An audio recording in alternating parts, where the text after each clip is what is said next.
ರೈತ ವಿರೋಧಿ ಸರ್ಕಾರಕ್ಕೆ ರೈತ ವಿರೋಧಿ ಸರ್ಕಾರಕ್ಕೆ ಕೊರಟಗೆರೆ ಪಟ್ಟಣದ ಪ್ರವಾಸಿ ಮಂದಿರದಲ್ಲಿ ಏರ್ಪಡಿಸಿದ್ದ ಪತ್ರಿಕಾಗೋಷ್ಠಿಯಲ್ಲಿ ರಾಜ್ಯ ಹಸಿರು ಸೇನೆ ಸಂಚಾಲಕರಾದ ಆನಂದ್ ಪಾಟೀಲ್ ಮಾತನಾಡಿ, ರಾಜ್ಯದ ರೈತರು ಜಿಲ್ಲೆಗಳಲ್ಲಿ ನಾನಾ ಸಮಸ್ಯೆಗಳನ್ನು ಎದುರಿಸುತ್ತಿದ್ದು, ಕೆರೆಗಳಲ್ಲಿ ರೈತರ ಜಮೀನಿಗೆ ಮಣ್ಣು ತುಂಬಲು ಅವಕಾಶ ಮಾಡಿಕೊಡಬೇಕು. ಈ ಮಣ್ಣು ರೈತರ ಜಮೀನಿನ ಫಲವತ್ತಾದ ಮಣ್ಣು ಮಳೆ ಬಂದಾಗ ಕೊಚ್ಚಿಕೊಂಡು ಕೆರೆ ಕಟ್ಟೆಗಳಿಗೆ ಸೇರುತ್ತದೆ. ಇದು ಮತ್ತೆ ರೈತರ ಜಮೀನುಗಳಿಗೆ ಸೇರಬೇಕು.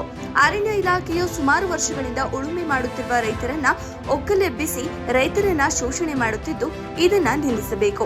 ವಿದ್ಯುತ್ ಇಲಾಖೆ ರೈತರಿಗೆ ಸಮರ್ಪಕ ವಿದ್ಯುತ್ ನೀಡದೆ ಕಣ್ಣ ಮುಚ್ಚಾಲೆ ಆಡುತ್ತಿದ್ದು, ರೈತರಿಗೆ ಹೊಸ ವಿದ್ಯುತ್ ಸಂಪರ್ಕ ಪಡೆಯಲು ಟಿಸಿ ಕಂಬ, ಲೈನ್, ಇತರೆ ಉಪಕರಣಗಳ ಖರ್ಚು ವೆಚ್ಚಗಳನ್ನು ರೈತರೇ ಭರಿಸಬೇಕಾಗಿದ್ದು, ಈ ನಿಯಮದಿಂದ ರೈತರಿಗೆ ಆರ್ಥಿಕ ಹೊರೆಯಾಗಿದೆ.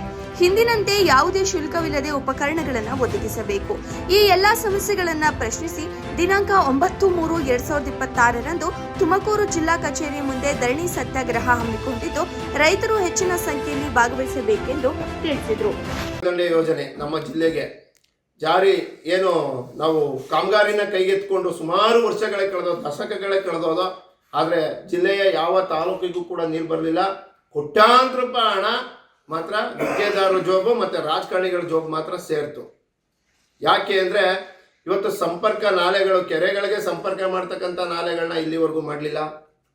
ಕೋಟ್ಯಾಂತರ ರೂಪಾಯಿ ಹಣವನ್ನು ತಂದ್ರಿ. ಪ್ಯೂರ್ಲಿ ನೀರಾವರಿಗೆ ಅಂತ ತಂದಂಥ ಹಣವನ್ನು ರಸ್ತೆಗಳಿಗೆ ಬಳಕೆ ಮಾಡಿದ್ರಿ. ಇಡೀ ಜಿಲ್ಲೆಯಲ್ಲಿ ಸರ್ಕಾರ ಯಾವ ರೀತಿ ನಡೆಸ್ಕೊಂಡು ಹೋಗ್ತಾ ಇದ್ದೀರಿ ಅನ್ನೋದೇ ನಮಗೆ ಒಂದು ದೊಡ್ಡ ಯಕ್ಷ ಪ್ರಶ್ನೆ ಆಗಿದೆ. ಇವತ್ತು ಎತ್ತಿನ ಹೊಳೆ ಯೋಜನೆಯ ನೀರನ್ನು ಏನವತ್ತು ರೈತ ಸಂಘಟನೆ, ಕರ್ನಾಟಕ ರಾಜ್ಯ ರೈತ ಸಂಘ ಹೋರಾಟ ಮಾಡಿ ಲಾಠಿ ಏಟನ್ನು ತಿಂದು ಅವತ್ತು ಹೋರಾಟ ಮಾಡಿ ಜಾರಿಗೊಳಿಸಿದಂಥ ಯೋಜನೆ ತುರ್ತಾಗಿ ನೀವು ಜಿಲ್ಲೆಯ ಯಾವ ಭಾಗಕ್ಕೆ ಕೊಡಬೇಕಾ ಕೆರೆ ಕಟ್ಟೆಗಳನ್ನ ತುಂಬಿಸ್ತಕ್ಕಂಥ ಕೆಲಸವನ್ನು ಮಾಡಬೇಕು ಅನ್ನೋದು ನಮ್ಮ ಒತ್ತಾಯ ಇದೆ.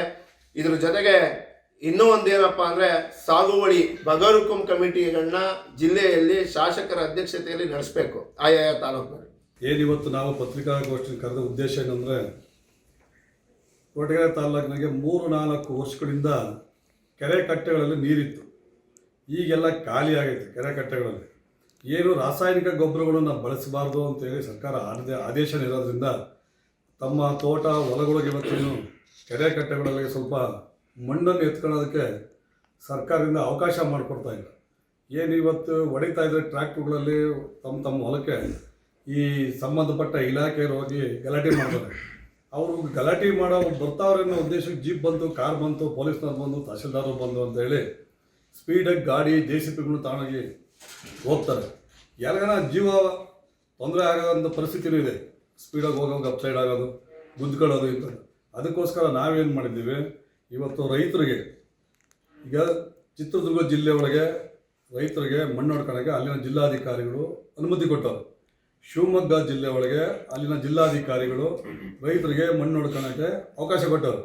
ಅದೇ ರೀತಿಯಾಗಿ ನಮ್ಮ ಜಿಲ್ಲೆಯೊಳಗೂ ಸಹ ನಮ್ಮ ಜಿಲ್ಲಾಧಿಕಾರಿಗಳು ನಮ್ಮ ಜಿಲ್ಲೆಯ ಎಲ್ಲ ತಾಲೂಕಿನಾಗೆ ಇವತ್ತೇನು ಸಮಸ್ಯೆ ಐತೆ, ಗೊಬ್ಬರ ಒಂದು 6,000-7,000 ರೂಪಾಯಿ ಒಂದು ಲೋಡ್ ಆಗುತ್ತೆ. ಮಣ್ಣು 250-300 ರೂಪಾಯಿಗೆಲ್ಲ ಒಂದು ಲೋಡ್ ಮಣ್ಣು ಸಿಗ್ತಾ ಇದೆ. ಇದಕ್ಕೆ ಅವಕಾಶ ಮಾಡಿಕೊಡ್ಬೇಕು. ರೈತರಿಗೆ ತುಂಬ ತೊಂದರೆ ಆಗ್ತೈತೆ. ಕೇಂದ್ರ ಮತ್ತು ರಾಜ್ಯ ಸರ್ಕಾರಗಳ ರೈತ ವಿರೋಧಿ ನೀತಿಯನ್ನು ಖಂಡಿಸಿ ಬೃಹತ್ ಸಂಖ್ಯೆಯಲ್ಲಿ ರೈತರು ಸೇರಿ ಒಂದು ಪ್ರತಿಭಟನಾ ಕಾರ್ಯಕ್ರಮವನ್ನು ಮಾಡ್ತಾ ಇದ್ದೀವಿ. ಏನೋ ಇವತ್ತು ನೀರಾವರಿ ಸಮಸ್ಯೆಗಳಿದೆ. ಈ ಜಿಲ್ಲೆಯಲ್ಲಿ ಎತ್ತಿನ ಹೊಳೆ ಇದೆ, ಅಪ್ಪರ್ ಭದ್ರಾ ಯೋಜನೆ ಇದೆ, ಹೇಮಾವತಿ ಯೋಜನೆ ಇದೆ. ಎಲ್ಲ ಯೋಜನೆಗಳನ್ನು ಸಕಾಲದಲ್ಲಿ ಮಾಡದಲ್ಲೇ ಇವತ್ತು ಸರ್ಕಾರಕ್ಕೆ ಹೊರೆಯಾಗ್ತಾ ಇದೆ. ಈ ಒಂದು ಸಕಾಲದಲ್ಲಿ ನೀರಾವರಿ ಯೋಜನೆಗಳನ್ನ ಮುಗಿಸಿ ನೀರು ಕೊಡೋಂಥ ಒಂದು ಕೆಲಸವನ್ನು ಮಾಡಬೇಕು. ಈಗಾಗಲೇ ಅವ್ರು ಮಾತಾಡಿದಾಗೆ ತುಮಕೂರು ಜಿಲ್ಲೆ ಎಲ್ಲ ಕೆರೆಕಟ್ಟೆಗಳಲ್ಲಿ ಹೂಳು ತುಂಬಿಕೊಂಡಿದೆ. ಅದನ್ನು ತೆಗೆಯೋದಕ್ಕೆ ರೈತರಿಗೆ ಮುಕ್ತ ಅವಕಾಶವನ್ನು ಕೊಡಬೇಕು.